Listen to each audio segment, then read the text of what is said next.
Ini tentang bakar batu dan sesuatu yang sedang viral. Luar biasa teman-teman semua, tentunya dengan satu segmen yang dikeluarkan oleh seorang pemimpin public figure tentunya akan menuai pro kontra, banyak sudut pandang, spekulasi, dan lain-lainnya. Dan berjumpa kembali dengan saya Sutimo. Saya merasa bertanggung jawab untuk menyampaikan ini sebagai seorang budayawan atau antropolog. Saya ingin menyampaikan beberapa hal yang menurut saya harus diketahui bersama terkait dengan kebiasaan tradisi hidup yang dilakukan secara turun-temurun. Dan tentunya hitung di Papua ini ada 250 lebih suku, bangsa, bahasa yang tersebar di seluruh tanah Papua, dan semuanya memiliki kebudayaan yang sangat erat sekali dan dilakukan itu secara turun-temurun. Tentunya pernyataan-pernyataan yang seperti itu merupakan hal yang baru dan dikeluarkan oleh kakak laki-laki saya, teman-teman semuanya. Beliau adalah seorang pemimpin yang cerdas, ya, seorang pemimpin yang luar biasa dan dia mempunyai karakter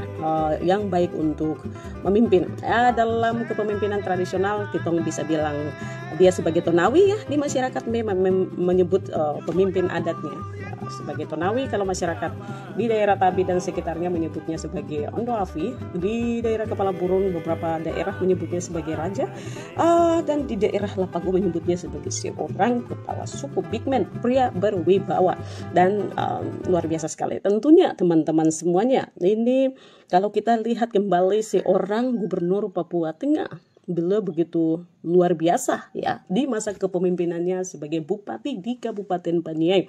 Kenapa luar biasa teman-teman? Beliau bisa mengubah atau mengembalikan tatanan hidup masyarakat di kehidupan hari-hari mereka yang sudah dibuat ketergantungan dengan beras raskin, ketergantungan dengan belanja produk-produk yang datang dari luar, mengubah bagaimana orang yang sudah hampir melupakan kebun-kebun mereka, sudah hampir melupakan membudidayakan ikan yang seharusnya mereka bisa dapat dengan mudah, mereka masih membeli dari luar, misalnya dari Nabire, dari Timika yang didatangkan.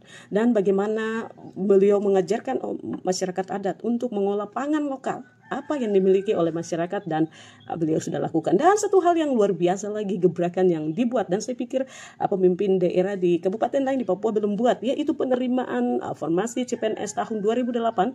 Bagaimana anak-anak asli daerah Paniai bisa dimasuk atau bisa diterima 100%, dan hanya dilakukan oleh seorang pemimpin yang mengeluarkan statement seperti itu. Beliau adalah kakak saya, teman-teman, dan saya apresiasi, saya bangga sebagai adik perempuan, bangga seorang kakak laki-laki menjadi pemimpin yang bijaksana, pemimpin yang berpihak kepada masyarakat asli, dan bersiap-siap masyarakat Papua Tengah pasti akan dilayani oleh seorang yang bijaksana. Untuk itu selamat menikmati segala sesuatu yang mungkin akan baru, karena beliau selalu punya pemikiran-pemikiran yang baru untuk memajukan masyarakat. Oke, kembali lagi ke bakar batu. Itu saya punya rasa bangga dengan saya punya kakak laki-laki yang cerdas, bijaksana, dan dengan kebijakan-kebijakannya yang luar biasa.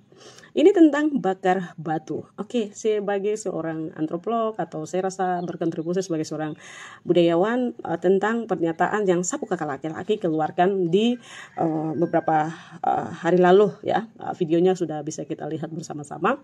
Banyak pro kontra dan itu hal yang wajar tentunya. Bahkan ini sesuatu yang baru dalam kehidupan budaya. Bakar batu merupakan satu tradisi yang sudah dilakukan turun-temurun dan dilakukan oleh beberapa suku atau kelompok wilayah budaya seperti teman-teman di daerah wilayah Lapago secara keseluruhan, wilayah budaya Mepago secara keseluruhan, teman-teman di beberapa daerah seperti di Biak dengan cara dan pola yang berbeda sesuai dengan tradisi mereka.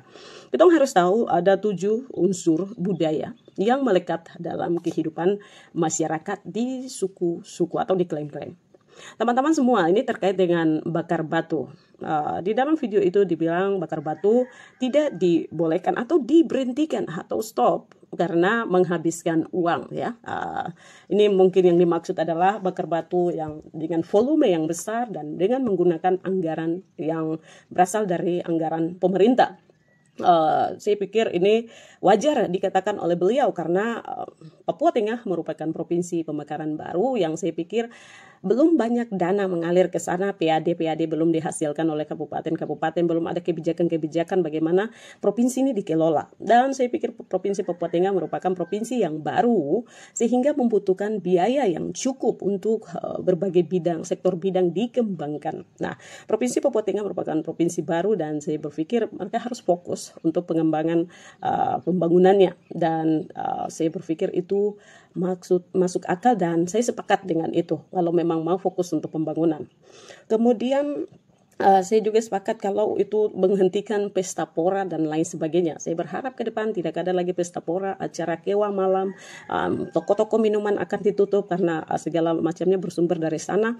Acara-acara yang mengganggu ketenangan hidup orang lain di Papua Tengah, saya berpikir itu akan dihentikan. Peredaran pesta pora seperti menghasilkan uang perjudian, togel dan lain-lainnya pasti harus dihentikan. Saya sepakat bahwa pesta pora harus dihentikan. Tetapi ini terkait dengan bakar batu. Bakar batu merupakan tradisi yang sudah diturunkan secara turun-temurun, dan kalau bilang stop bakar batu secara pemerintahan dan menggunakan anggaran pemerintah, saya pikir kakak sebagai seorang big man Tonawi, biasanya kalau Tonawi itu dia pergi berperang, berburu, atau memenangkan satu pertandingan, memenangkan satu perjuangan yang besar, itu seorang Tonawi, big man, kepala suku, raja-raja, Ondo Afi. Sebagai rasa ucapan syukurnya, rasa bangganya, dia akan kembali tidak bikin banyak hal. Dia kumpul di masyarakat, terus dia kasih makan dorang. Babi adalah ternak budaya, dan tentunya itu bukan hanya sekedar makan-makan, dong kenyang, dan ini tidak. Di dalam bakar batu itu ada nilai kebersamaan dan penyatuan dalam duduk kelompok-kelompok. Itu juga diajarkan di dalam Alkitab. Kenapa 5.000 orang di Alkitab Yesus kasih duduk kelompok-kelompok dan dong bisa kenyang? Itu yang dilakukan, dan tradisi itu tercatat juga di Alkitab. Bahkan 12 bakul bisa sisa.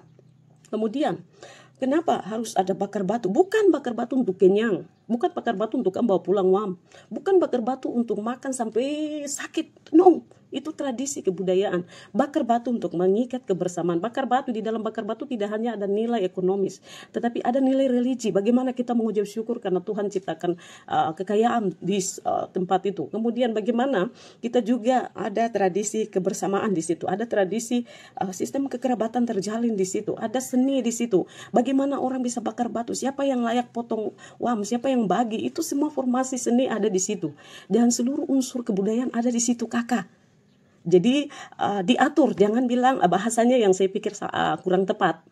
Dibilang boleh dilakukan, tetapi dengan misalnya dana pribadi atau dana yang memang tidak dipakai untuk membangun, dan tidak boleh seperti itu. Jadi itu menurut saya bahwa tradisi bakar batu itu banyak nilai dalam kebersamaan. Kita duduk sama-sama, semua orang dapat, semua orang rasa. Sekali lagi, bakar batu bukan untuk kenyang, bakar batu bukan untuk siapa bawa pulang banyak dan sedikit, tidak. Bukan habiskan uang, bukan sakit.